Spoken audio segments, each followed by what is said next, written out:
Hello everyone, my name is Abigail Van Winkle and I'm going to be covering Module 7, which is Chapter 7 of our text. It's going to be covering the processing persuasive communication.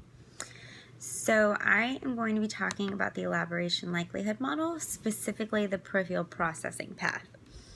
So the elaboration likelihood model has two different routes that it explains. It has the central route and the peripheral route. And those are the processing models that individuals communicate through and process their information through. The peripheral route is characterized by our text as a superficial thinking and consideration of factors irrelevant or peripheral to the actual message. So it's just extra things. It could be music, it could be the way the message is relayed, it could be eye-catching, it could be words that you're familiar with, things that other people like, things like that. So you're not actually taking the message and dissecting it, you're more kind of enamored by the message in general. People examine the message really quickly in the peripheral route. So if you're going down and you see a billboard or something like that, they just pick up on little cues, and that way it's simpler for them to accept whether or not they want to take that same position of the message or accept the message in general. So I'm going to be connecting the concept for the peripheral route to my own life and everyday interactions that I have regarding communication. So sticking with the billboard model, I know driving on the highway I see a bunch of random signs, and sometimes I literally just go right by without a second thought.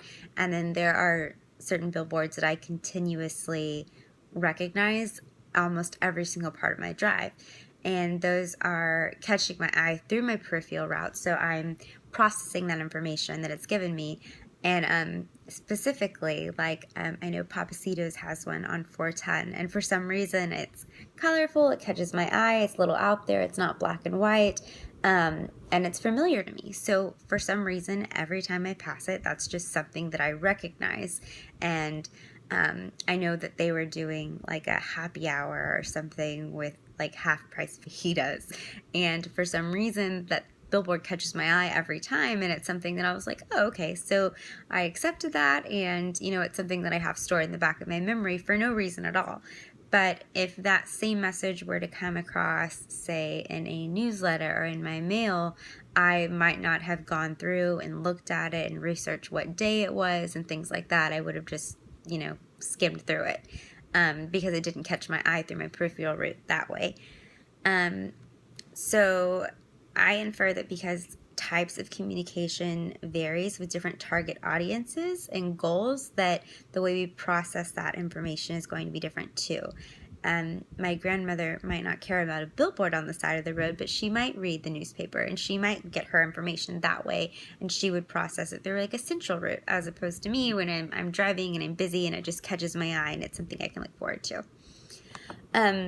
Communication is the exchanging of ideas and information, and it's important that we know our audiences as well as ourselves so that we know how we process that information.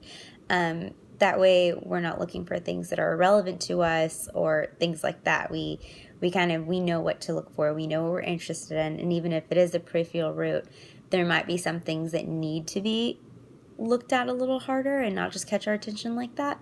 So it's good to be aware of how we process certain things, and it's also good when we're getting our own message across to know what works with certain audiences and what doesn't. So in conclusion, it's important to understand the role of communication and the processing routes that we have in our everyday lives so that we're aware of the effect communication has on us, as well as the message that we're delivering and how it might be processed by other people. So hope you learned something, and you'll have a good night. Thank you for listening to module number 7 with me.